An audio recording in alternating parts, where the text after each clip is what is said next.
Χαίρετε. Στο θρυλικό Πόντο με το πρόγραμμά μας το σημερινό. Η παρουσία των Ελλήνων στον Πόντο ξεπερνάει τις 3.000 χρόνια, όπως γνωρίζετε. Ήταν αρχές του 8ου π.Χ. αιώνα όταν οι Ιώνες της Μιλήτου έχτισαν την όμορφη πολιτεία Συνόπη στα παράλια της Παφλαγωνίας. Μαζί οι Μεγαρείς, οι Φωκαείς, οι Αρκάδες και οι Αθηναίοι απλώθηκαν σε όλη την ποντική γη, χτίζοντας την Αμισό, την κατοπινή Σαμσούντα, την Τραπεζούντα, τα Κωτίωρα, την πολυτραγαδισμένη Τραπεζούντα και τις άλλες πόλεις και δημιούργησαν ένα δικό τους πολιτισμό πλούσιο σε πνευματικά επιτεύγματα και σε ανθρωπιστικές και αισθητικές αξίες. Εμείς στεκόμαστε στη μουσική παράδοση του Πόντου. Στην ακριτική του ποίηση, το μεσαιωνικό ηρωικό βυζαντινό τραγούδι και στους χορούς του, στοιχεία που διασώζουν την πανάρχια τέχνη. Όπως ταιριάζει θα αρχίσουμε με τραγούδι του ακριτικού κύκλου. Είναι το γνωστό της αρπαγής της γυναικός του Ακρίτη. Υπενθυμίζω ότι τα τραγούδια αυτά τα ακριτικά ανήκουν στην πρώτη από τις δύο μεγάλες κατηγορίες των διηγηματικών τραγουδιών κατά την ανθολόγηση της φιλολογίας. Στη δεύτερη ανήκουν οι παραλογές. Οι Ακρίτες ως γνωστόν ήσαν φρουροί των συνόρων, των άκρων της Βυζαντινής Αυτοκρατορίας και κυρίως των ανατολικών και νοτίων συνόρων της, λόγω των επιδρομών Περσών, Αράβων, Σαρακινών. Κατεδίωκαν τους απελάτες, ληστές δηλαδή εκείνης της εποχής, και συνόδευαν τους στρατηγούς και τους αυτοκράτορες στις περιοδίες τους. Εκεί λοιπόν πρωτοεμνήθηκε ο ακριτισμός, οι αγώνες δηλαδή, τα κλέη και οι ηρωικές πράξεις πρωτόγιναν ποίημα και τραγούδι. Και έχουμε μαρτυρία γι' αυτό του Αρχιεπισκόπου Κεσαρίας Αρέθα, 850-925, όπου λέει «Παφλαγώνες ραψοδί, οδάς τεινάς συμπλάσαντες, πάθη περιεχούσας εν δόξων ανδρών και προς οβολών άδοντες καθεκά στην οικίαν». Εδώ σύμφωνα με τη μαρτυρία του Αρέθα καταφαίνεται η ύπαρξη λαϊκών ραψοδών που τραγουδούσαν τα κλέη εν δόξων ανδρών, δηλαδή των ακριτών. Πάντως είναι αλήθεια ότι μέσα από τα ακριτικά μας τραγούδια, εννοείται και όλα τα άλλα που έφτασαν σε μας, φανερώνεται η συνέχεια της φυλής. Θα αρχίσουμε λοιπόν με μια παραλλαγή του τραγουδιού από τις πολλές του Πόντου, της αρπαγής της γυναίκας του Ακρίτα. Ακρίτας όντας έλαμνεν όργωνε, στην παραποταμέαν, στην ακροποταμιά, επήγεν και έρθεν και έλασεν και πήκεν 5 αυλάκια. Έκαμε 5 αυλάκια χωράφι. Επήγεν έρθεν και έσπηρεν 9 κότεα σπόρων. Κότεα είναι μέτρο χωρητικότητος, 8 κιλά, στάρι. Έρθεν πουλήν και κόνεψεν, σταμάτησε, έκατσε, συζυγωνεί την άκραν, στην άκρη του ζυγού. Σκούτε, σηκώνεται, και καλοκάθεται, συζυγωνεί την μέσην. Φύγον πουλήν, μη τρως την βουκεντρέα. Και το πουλί και λάιδισεν ανθρώπινον λαλίαν. Ακρίτα μου, δω κάθεσαι, δω στέξεις και περιμένεις. Το ένικος, το σπιτικό σου δηλαδή, εχάλασαν και την καλή σου επέραν. Και τα μικρά πουλόπα σου, τα μικρά παιδιά σου, σέρνασα περιβόλαια, τα σέρνουν στα περβόλια.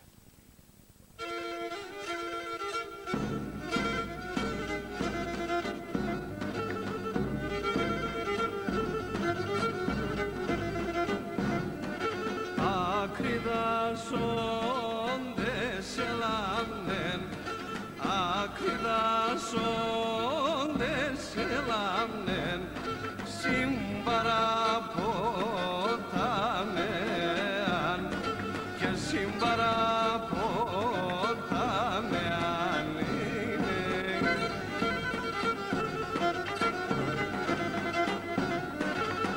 Έπαιρνεν κέρδον και λάμνεν, έπαιρνεν κέρδον και λάμνεν, την ώρα 5 αυλάκια και την ώρα 5 αυλάκια.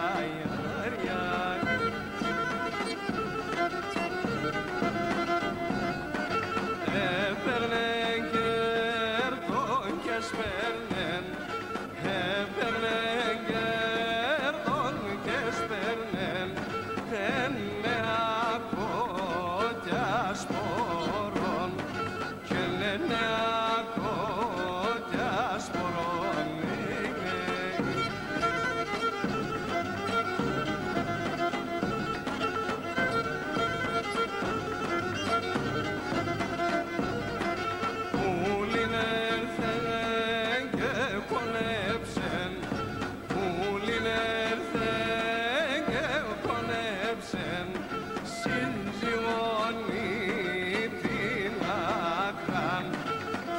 σύζυγονή τι να κάνει. Σκούτε και καλό κάθεται, σκούτε και καλό κάθεται, σύζυγονή την μέσεν και σύζυγονή την μέσεν.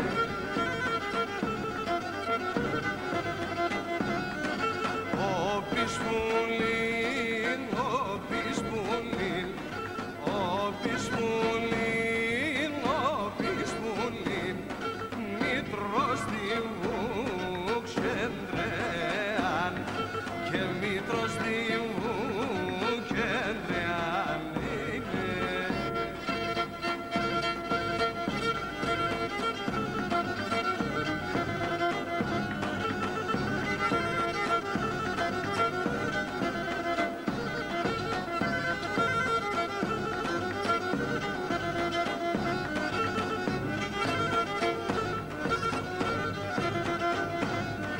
Και το πουλί και λαϊδίσεν, και το πουλί και λαϊδίσεν, με ανθρώπι λαλίαν και με ανθρώπι λαλίαν.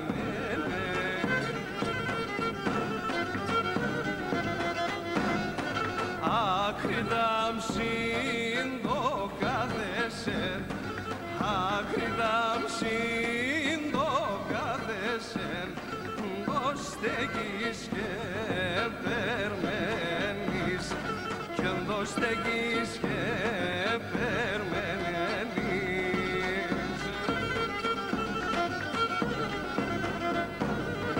Το ενικό σε χαλάσαν, το ενικό σε χαλάσαν και την καλή σε πέραν, και την καλή σε πέραν.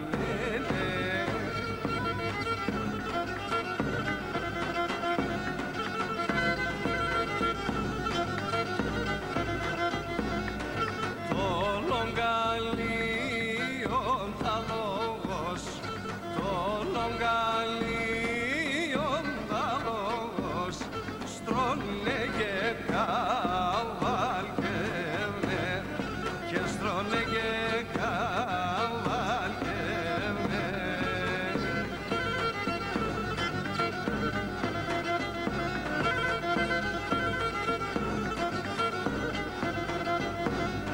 Και τα λάτα καθετέρα, και τα λάτα καθετέρα, στέκνε και χλιμητίζνε, και στέκνε και χλιμητίζνε.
αρρωστικό μάλ που ακολουθεί.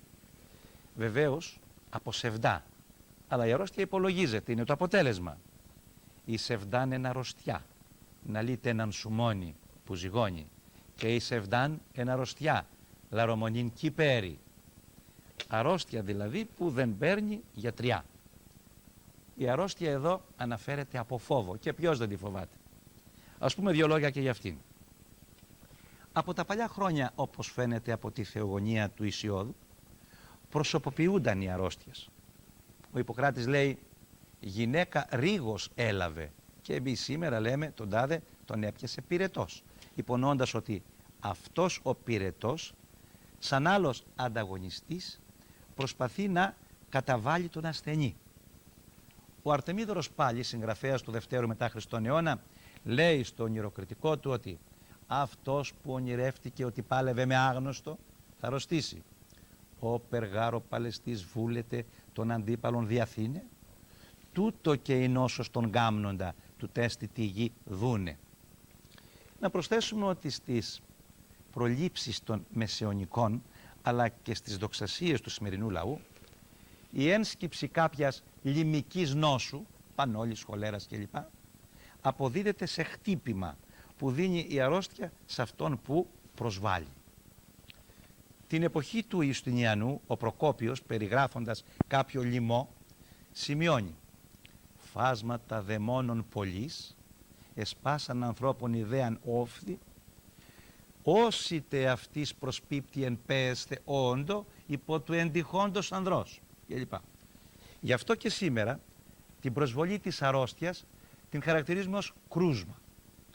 Το ίδιο και όταν θέλουμε να δηλώσουμε την ασθένεια λέμε τον χτύπησε γρίπη και άλλα. Και στις κατάρες, μπα που να σε βαρέσει ταμπλάς, όπου να σε χτυπήσει η πανούκλα.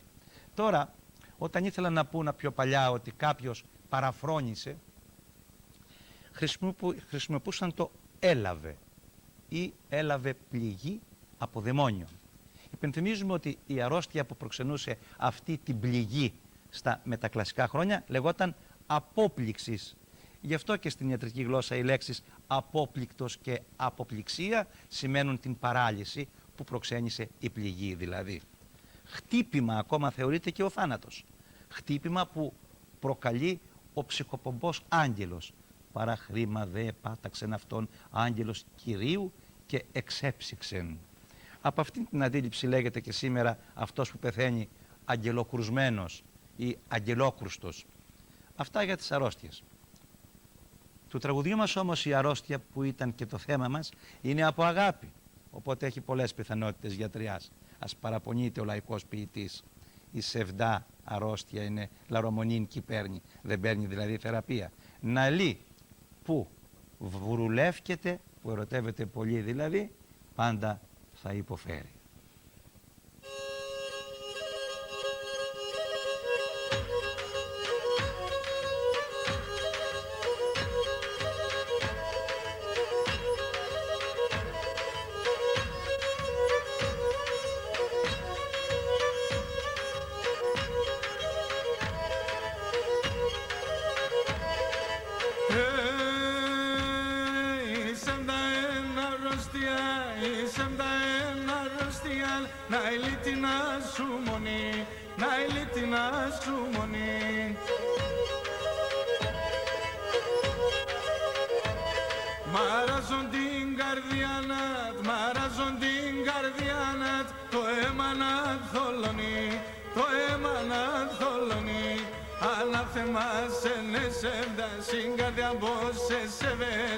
Atu apese folevses alok shoka και ξεβες.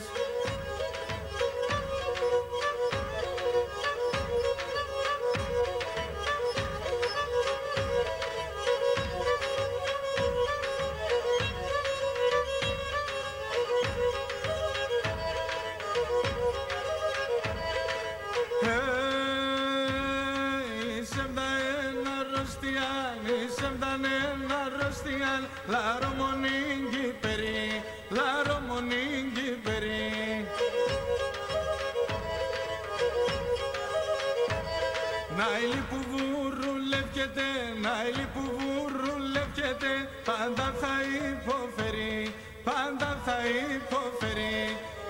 αναθεμάσενεσαι τα συγκαρδιά μπόσες σεβές, α του απέσε φολέψες, άλλο ξοκά και ξεβές.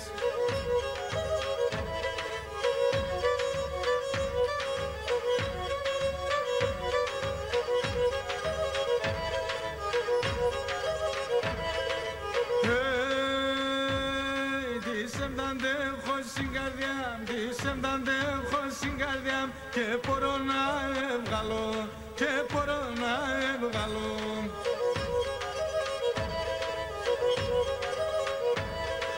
Τα τομάτια στε μορφά, τα τομάτια στε μορφά, άρνη πως να λασπαλώ, άρνη πως να λασπαλώ.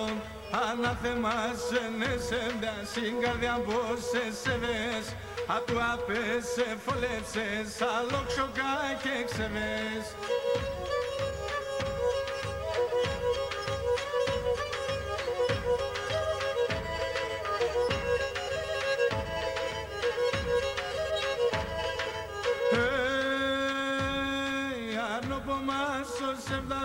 Καρνοπομάσο σεβδαλού, το ιατρικό και βρεθέν, το ιατρικό και βρεθέν.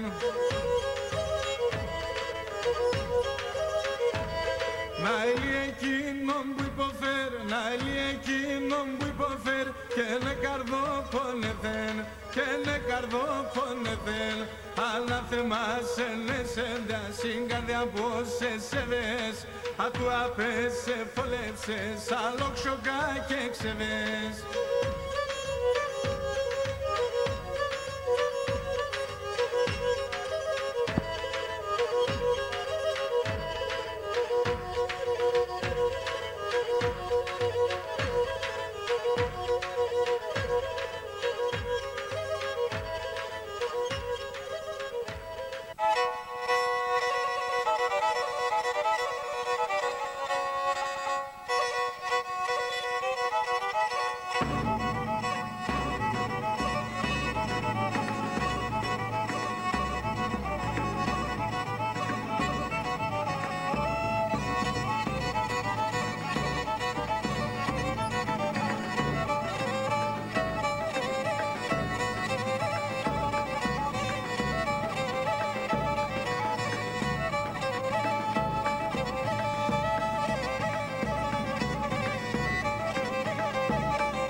γνωστά παζάρ της Χαλδίας του Πόντου, το Χρυσόν το Δαχτυλίδ.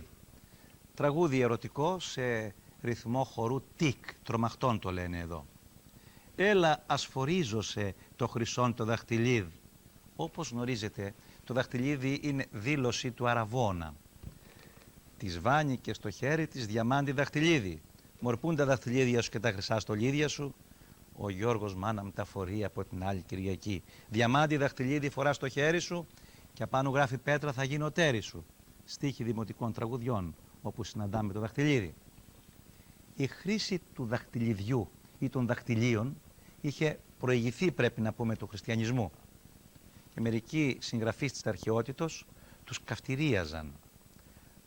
Ο Κλήμης ο Αλεξανδρεύς μας πληροφορεί ότι στην εποχή του έδινε ο άντρας στη γυναίκα χρυσό δαχτυλίδι, όχι όμως για στολίδι, αλλά για να σφραγίζει όσα αφορούν τη φροντίδα του σπιτιού. Εις το αποσημένεστε τα οίκη φυλακής άξια. Πράγμα που φανερώνει ότι και στην μακρινή αρχαιότητα οι δακτύλοι χρησιμοποιούνταν και σαν σφραγίδες. Και ο Τερτιλιανός στο απολογητικό του γράφει «Τότε ουδεμία γυνή έφερε χρυσόν, ημιμόνον εις των δάκτυλων, εις των οποίων ο σύζυγος είχε θέσει των νηφικών δακτύλιων προς επιβεβαίωση του συναπτωμένου γαμηλίου δεσμού». Στην αρχή τα δαχτυλίδια ήταν σιδερένια, αργότερα άρχισαν να γίνονται χρυσά. Είχαμε και αργυρά βεβαίως. Ο χρυσός τώρα, κατά το ευχολόγιο της Εκκλησίας, προοριζόταν για τον άνδρα και ο αργυρός για τη γυναίκα, γιατί όπως εξηγούν κάποιοι, ο μεν πρώτος επέχει θέση ηλίου, η δε δεύτερη θέση σελήνης που έλκει το φως της από τον ήλιο. Έπειτα όμως αυτή η διάκριση καταργήθηκε. Σήμερα και τα δύο τα δαχτυλίδια είναι χρυσά. Ωραία είναι και η ευχή της Εκκλησίας που διαβάζει ο ιερέας κατά την ευλογία των δαχτυλίων. Κύριε ο Θεός ημών, ότι εξ εθνών προμνηστευσάμενος εκκλησίαν παρθένων αγνήν, ευλόγησον τα μνήστρα ταύτα και ένωσον και διαφύλαξον τους δούλους σου τούτους εν ειρήνη και ομονία. Πάμε στο τραγούδι μας που μας έδωσε το ωραίο τούτο θέμα. Έλα ασφορίζωσε το χρυσόν το δαχτυλίδ, δον ψιήμ το φίλε μας, το ζεστόν αν μοτσιλίδ. Εγώ δηλαδή θα σου φορέσω το χρυσό το δαχτυλίδι, θα σε πάρω, θα σε παντρευτώ, δώσ' μου και εσύ το φίλημά σου που είναι ζεστό σαν κάρβουνο αναμένο.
Αμψοφούντα προάτα, χωργαράλο μη φύτρων, χορταράλο μη φύτρων.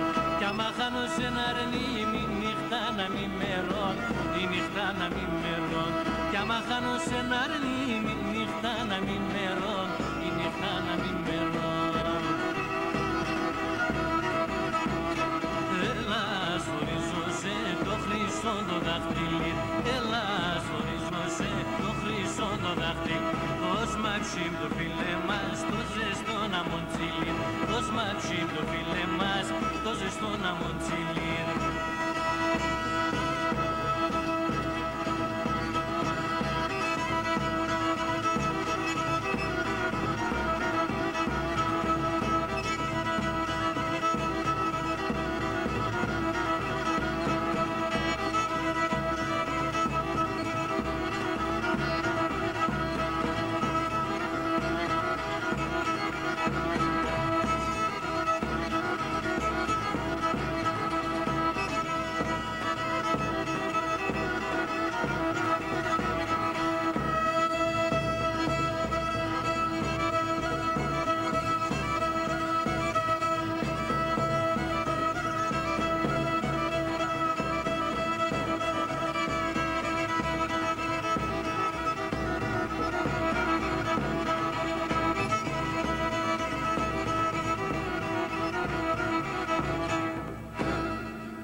Τώρα συν χιονίεται, πέρα ο ήλιος λύεται. Εγώ την αναγαπώ σαν μακρά ευρίεται. Θα μας πει το ομάλ της τραπεζούντας που ακολουθεί. Μέσα στα όποια θέματα των λαϊκών τραγουδιών δεν λείπουν και τα πολυάριθμα δείγματα της φυσιολατρίας. Είναι μια καθαρά αισθητική αντίληψη της ομορφιάς της φύσης, λεπτομεριακή μάλιστα, αφού περιορίζεται σε στοιχεία ξεχωριστά της φύσεως, όπως τα βουνά, ρασία λέει και το τραγούδι μας, τα δέντρα, ο ήλιος, το φεγγάρι, τα αστέρια κλπ. Τα στοιχεία αυτά, συντεριασμένα με τέχνη και απλότητα, μας δίνουν ωραιότατες ποιητικές εικόνες. Ο λαϊκός ποιητής αποτελεί το κέντρο του τραγουδιού και η φύση ταυτίζεται με αυτόν. Στους στίχους πάλι αυτών των τραγουδιών με τα ωραία επίθετα καταφαίνεται το βαθύ συναίσθημα ως πυκνό και αληθέστατο. Τώρα συν χιονίεται, πέρι ο ήλιον λύεται. Χιονίζεται λέει το βουνό, αλλά όταν πάρει ο ήλιος λύεται, λιώνει το χιόνι. εδώ έχουμε πρώτα-πρώτα το θαυμασμό στον ήλιο. Θαυμασμός βεβαίως που εννοείται. Γνωρίζει τη δύναμή του ο λαϊκός ποιητής. Σε πόσα άλλα τραγούδια αυτός ο θαυμασμός προς τον ήλιο δεν μας δίνει περίτεχνους στίχους, που η λαμπροτητά του μάλιστα εξαίρεται και με αυτή τη λάμψη της καλονής των γυναικών. Θα έβγεις ήλιεμ, για θα βγω. Θα λάμψεις, για θα λάμψω, του λέει μια όμορφη κοπέλα. Πώς λάμπει ο ήλιος στα βουνά, στους κάμπους, στο φεγγάρι, έτσι έλαμπε κοιλιάκαινα στα τουρκικά τα χέρια. Βάνει στον ήλιο πρόσωπο και το φεγγάρι ακάλι, και τον καθάριο αυγερινό τον βάνεις δαχτυλίδι, και αλλού. Μόδωσαν του ήλιου τη λάμψη και του φεγγαριού τα κάλλη. Όπως λοιπόν κατά το λαϊκό ποιητή στο τραγούδι μας ο ήλιος λιώνει το χιόνι, έτσι θα φύγουν, θα χαθούν και όλες οι δυσκολίες και θα ανταμώσει την καλή του ο νέος που σαν μακρά ευρίεται, που είναι μακριά του. Μικρό δείγμα της φυσιολατρίας που εμπεριέχεται στα δημοτικά μας τραγούδια.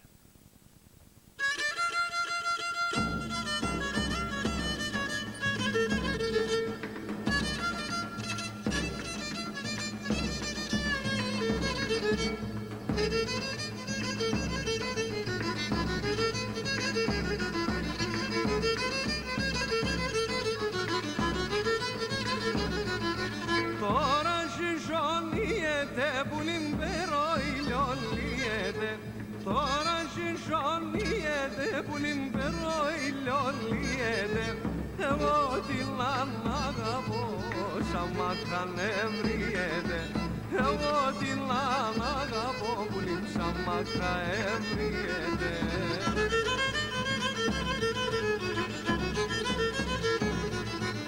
Έλα που λύμεται μεν, μη σκοτώνω εγώ εμεν. Έλα που λύμεται μεν, μη σκοτώνω εγώ εμεν. Κι αν σκοτώνω εγώ εμεν, θα φτάς χωρίς εμεν. Κι αν σκοτώνω εγώ εμεν, θα φτάς χωρίς εμεν.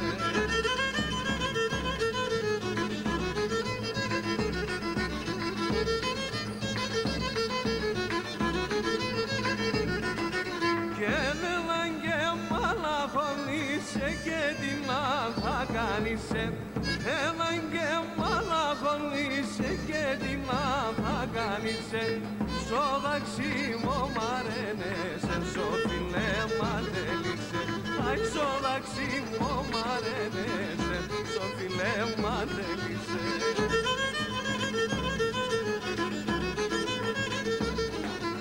Έλα που λύμεται μεν, μη σκοτώνω εγώ εμεν. Έλα που λύμεται μεν, μη σκοτώνω εγώ εμεν. Κι αν σκοτώνω εγώ εμεν, θυμάνε μου λείψεσαι. Κι αν σκοτώνω εγώ εμεν, τότε θα σχολείσαι με.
Κορτσοπονάνι με ρωτώντερο σαν πεσομάτια. Σαν μέσα να τυλιγούμε 4-5 κάτια και νεριζάμε στερεά μου.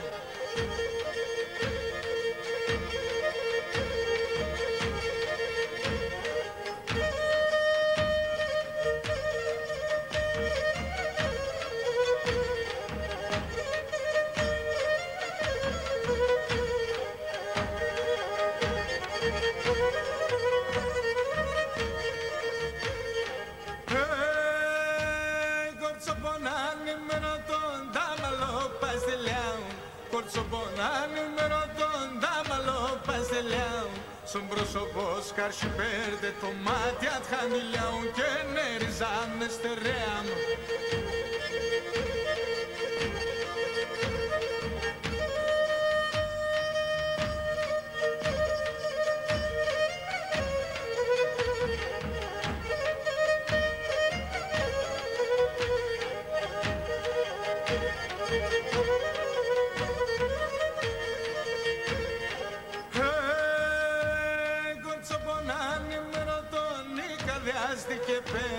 Κορτσοπονάνι με ρωτώνει καρδιάστηκε πέρι Τενάντι μέρα χειμώγκοντς και τα καλοκαίρι και νεριζάνε στερέα μου.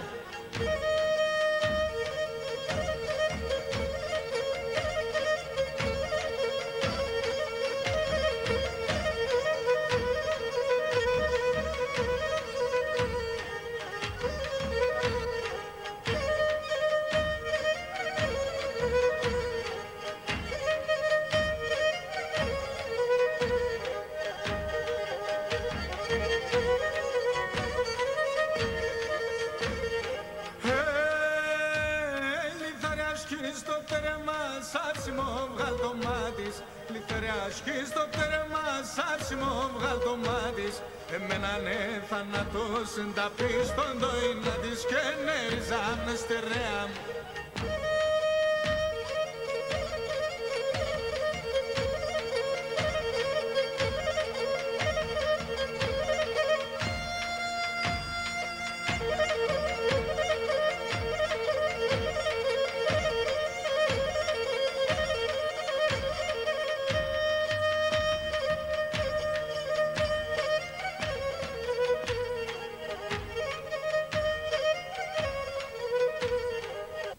Θα τελειώσουμε με τον χορό Σέρα, τον γνωστό πυρήχιο χορό του Πόντου, αφού πρώτα σας δώσουμε ένα μακρίν καητέν, μια αργή μελωδία, δηλαδή ένα αργό σκοπό με δίστικα.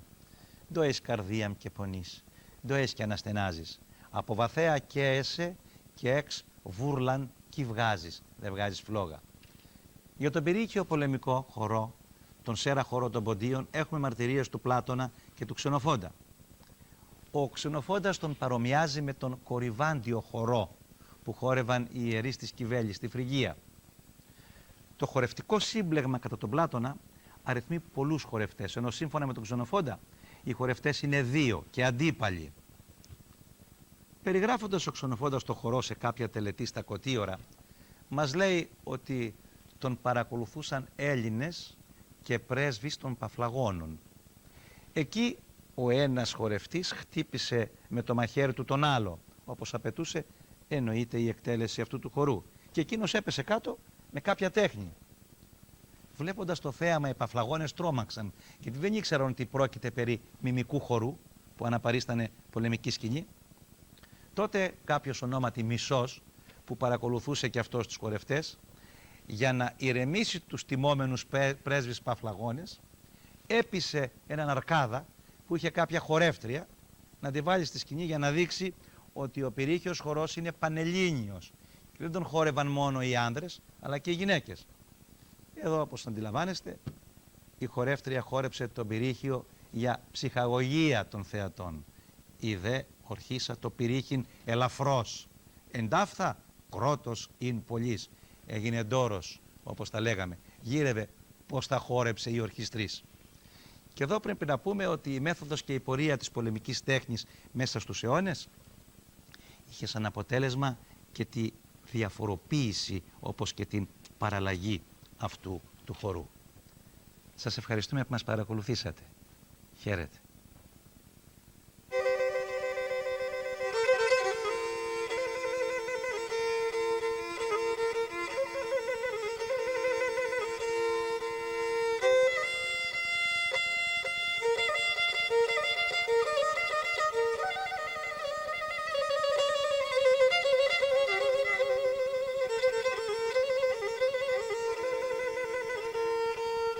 Όχι κι αν έχεις καρδιά και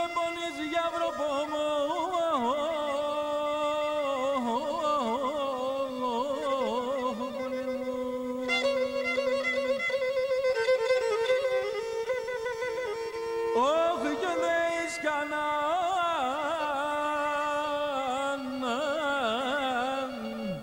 στενάζεις, ναι.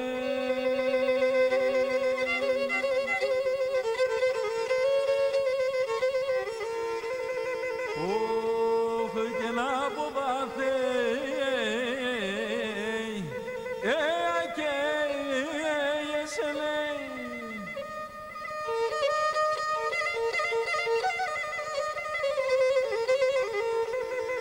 Ωχ, και εξβρουλάν και